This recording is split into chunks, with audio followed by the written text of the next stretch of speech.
Assalamu alaikum wa rahmatullahi wa barakatuhu. Que la paix de Dieu soit sur vous ainsi que sa miséricorde et ses bénédictions. C'est la fin d'un cycle qui annonce le début d'un autre.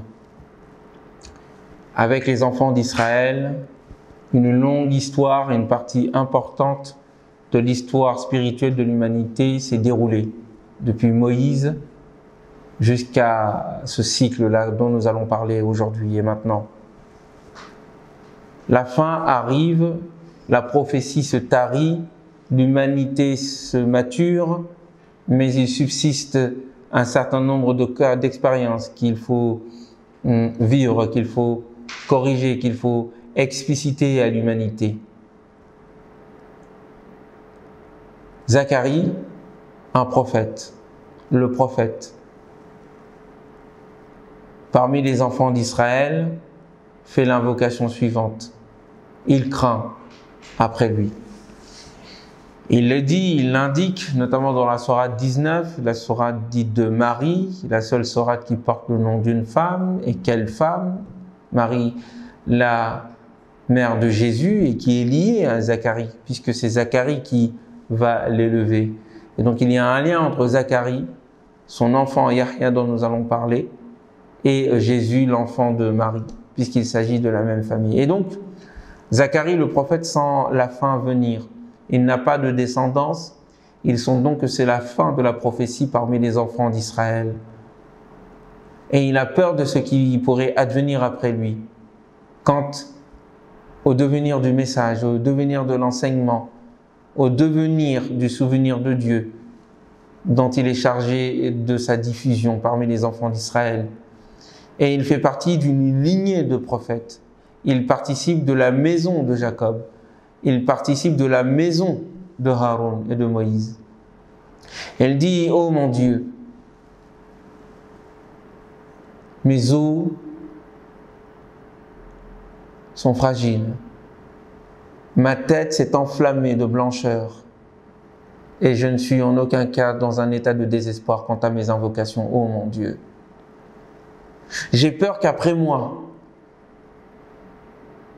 qu'il n'y ait pas de continuité, et j'ai peur pour le message.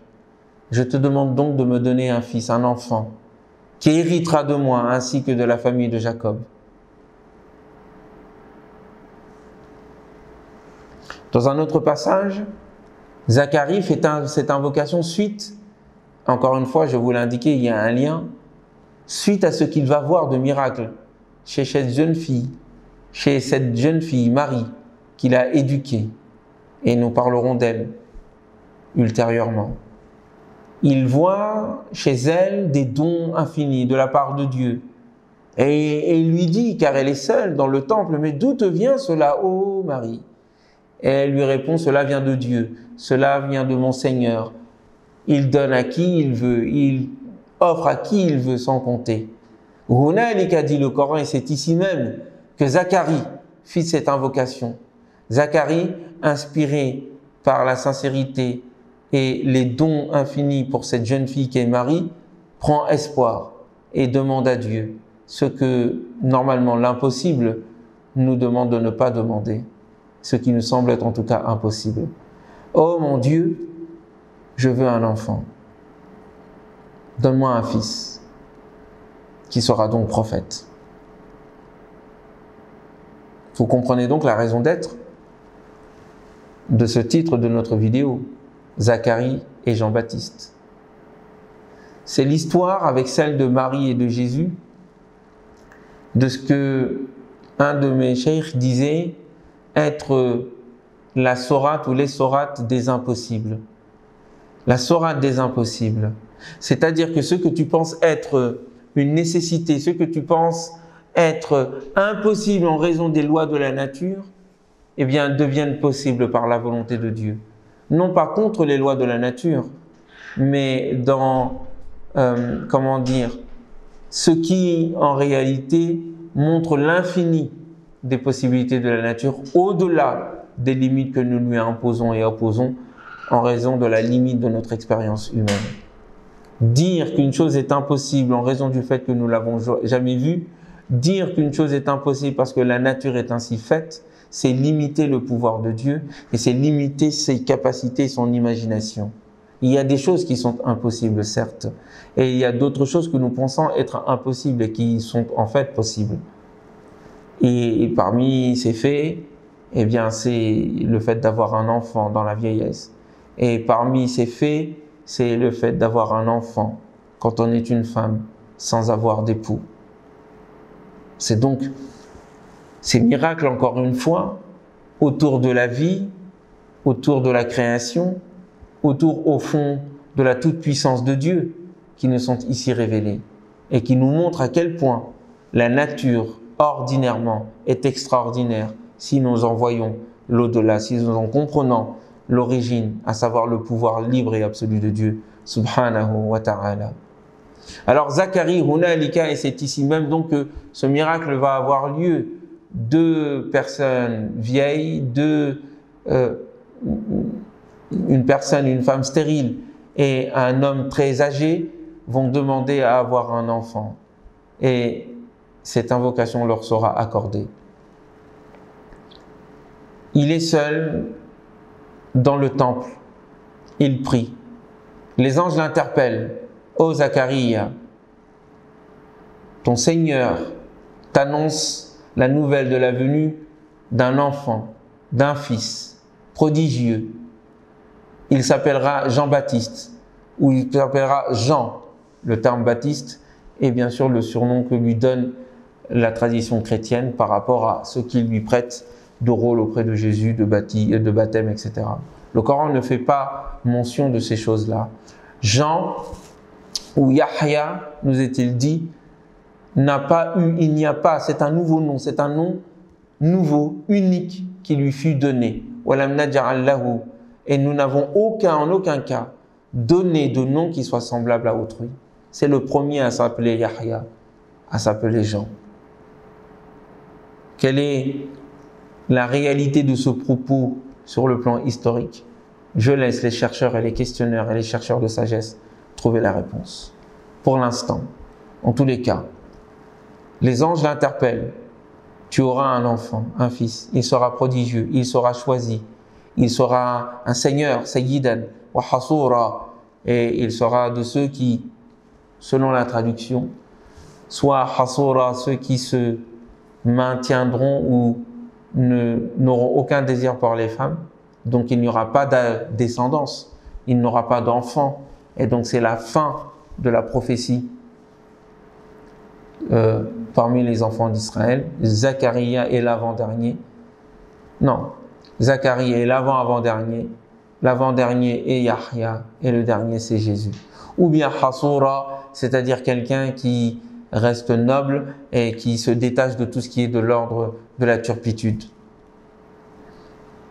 Ma traduction et mon choix irait plus dans le deuxième sens. Al-Muhim. Zacharie lui dit, mais il répond et demande, mais alors que c'est lui qui a fait l'invocation, mais comment puis-je avoir un enfant alors que je suis vieux et que ma femme est stérile? Comment? Kadhalika, lui fut-il répondu, c'est ainsi que ton Seigneur a dit. Quand il décide une chose, il lui suffit de dire soit et la chose devient.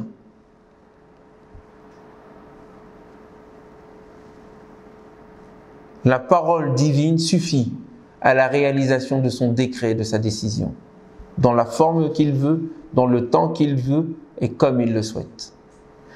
Et d'ailleurs, toi-même, tu n'étais rien. Il t'a créé alors que tu n'étais rien.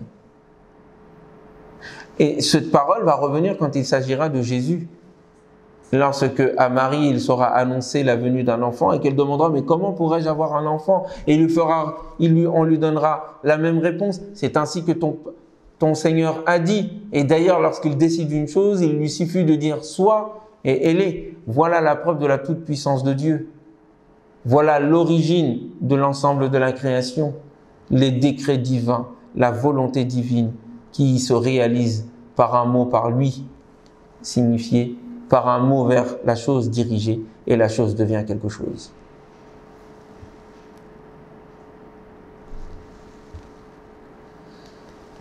Et donc il demande encore une fois, et c'est toujours, je l'avais dit quand il s'agissait d'Abraham, c'est dans la proximité, dans la chaleur de la proximité de Dieu que le questionnement humain se fait plus profond et plus naturel encore devant la miséricorde de Dieu subhanahu wa ta'ala. Dieu est bon. Il accorde à l'être humain ses questionnements. Et donc il va lui répondre. Et donc, quel est le signe, mon Dieu? Montre-moi un signe, montre-moi quelque chose qui me montre que la chose va se passer ainsi. Eh bien, ayatuka, ton signe, ton miracle, ton argument, l'argument et le signe qui te sera donné, et que tu ne pourras point parler aux gens, si ce n'est par des indications. Et donc, il sortit du temple et révéla à ceux qui étaient autour de lui de se mettre à glorifier le nom de Dieu matin et soir. Le Fils est arrivé, Jean.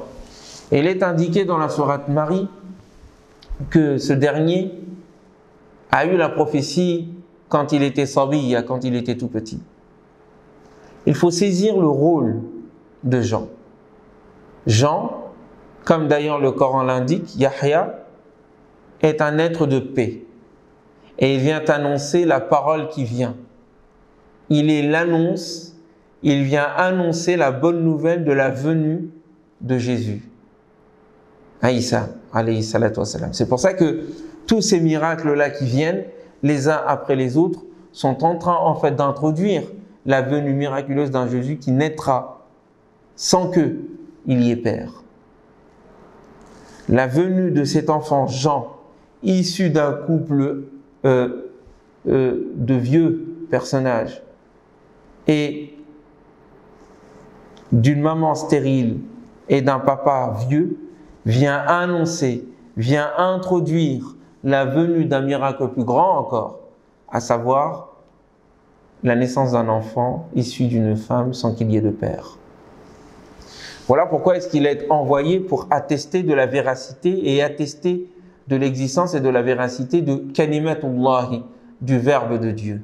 Il y a donc une concomitance, il y a donc une relation intime dans la mission entre Jésus et Yahya. C'est la raison pour laquelle ils sont décrits à peu près de la même manière.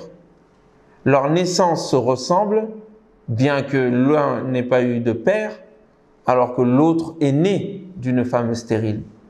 Et Dieu dit à un instant, et dit à un moment donné, en raison de l'adoration intense, de la sincérité de Zacharie et de son épouse, et de la sincérité de son invocation, aslahna lahu zawja. Nous avons pour lui réparé, entre guillemets, rendu à sa femme sa fécondité.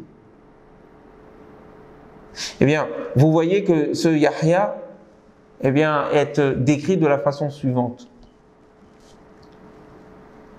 Ô Yahya, khuzil kitaba biquwwa.